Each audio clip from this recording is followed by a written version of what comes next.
Okay, so I guess I'm dressed up as the bird disguise that Jill wears in Resident Evil 5 for this, but that's because I'm going to be talking about the Resident Evil Revelations trailer and screenshots, because there's a lot of speculation going on throughout the fandom about what the hell is going on. Now, there's a lot of things that can be discussed with this, but I'll start off with the timeline. Now, there's a debate over whether or not it's before or after 5.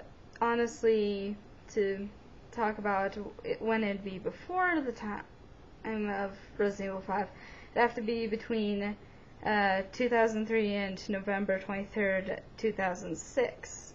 Now, the 2003 thing, of course, is a bit up in the air as to the exact date.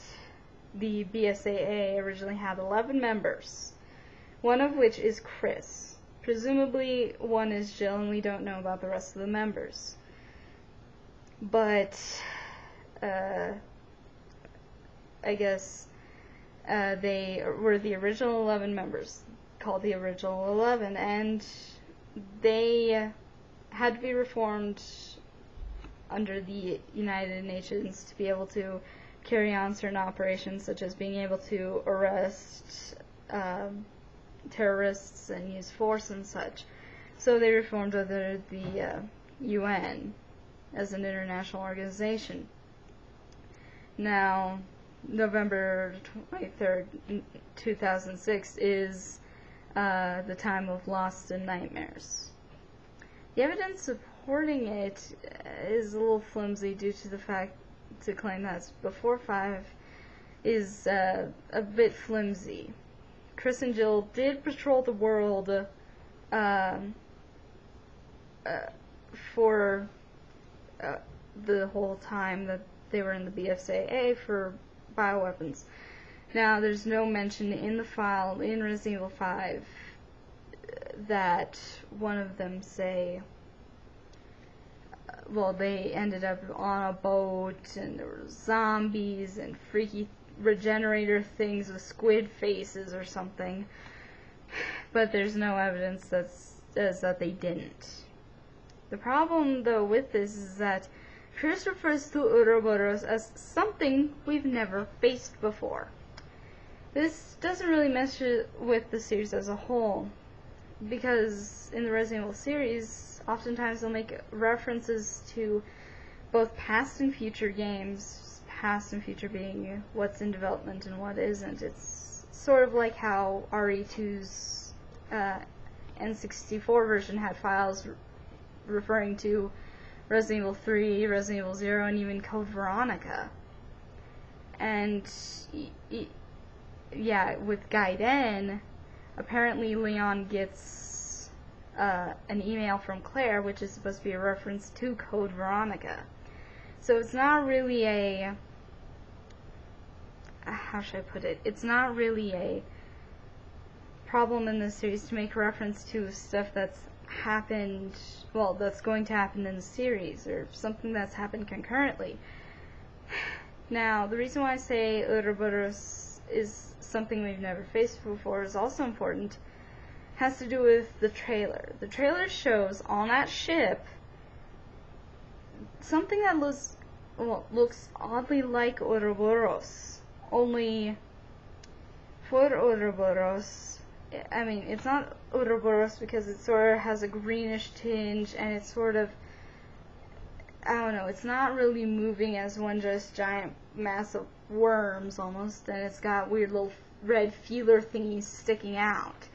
But even if its properties are different, you'd be like, that looks sort of familiar, like this one time when my old partner Jill and I were on the ship, and then go from there. Also, if Chris turned evil, or was presumed to turn evil for even a short time, he would probably be discharged from the BSAA. Even if he's one of the original 11 members, he probably would not be immune to any sort of punishment, especially something like that. Because then, hell, how would they be able to know that he was trustworthy even?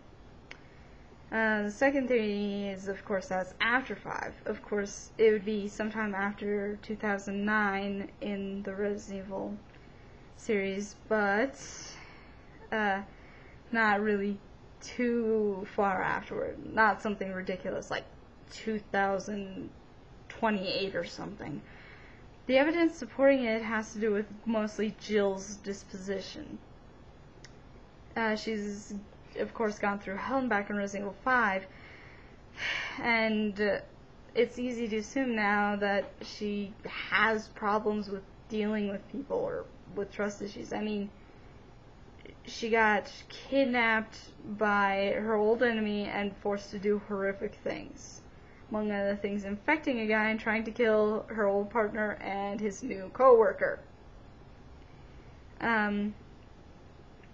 Honestly, though, there's also the fact that Chris also admits he screwed up too. It really does have to be something pretty bad to cause that, because he doesn't seem like the type to admit he screwed up.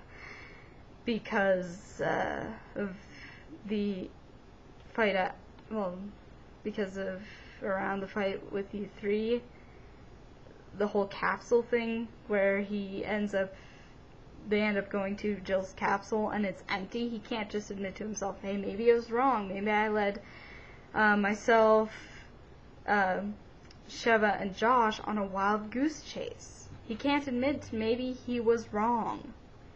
No, he insists that Excella knows something. Of course, this is up in the air as to whether or not this is any sort of proof. The problem with this is at the end of 5, and the beginning of 5. At the beginning, he mentions that he's wondering whether or not it's all worth fighting for. Like, all the sacrifices that these people go through to try to stop bioweapons, is it even worth it? And, well, I guess sort of that at the end he reflects, he's like, yeah, it is, because he wants to live in a world without fear. Then Chris becoming evil or becoming a bioterrorist or something doesn't really mesh with the characterization that he has. And of course, the whole shirt thing with Jill, her shirt changes. Like, originally she has this shirt with a long sleeve shirt with a normal collar, and it sort of made people speculate whether or not that's where the injection device was, like it was covering up scarring. But here come a new batch of screenshots from like September where she's in the normal t-shirt that she has underneath her vest, and there's no scarring. So that implies that it's before 5, or maybe that she never got scarring or something. We don't know for sure. So yeah, that's, I guess, this first speculation. I could go on a bit more, but we don't know what the hell's going on, period. And anyone who claims they do know exactly what's going on, unless they're on the development team or someone leaked something, then that's its own can of worms.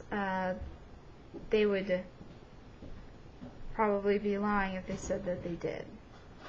I'm just trying to figure out what the arguments are and such, so, well.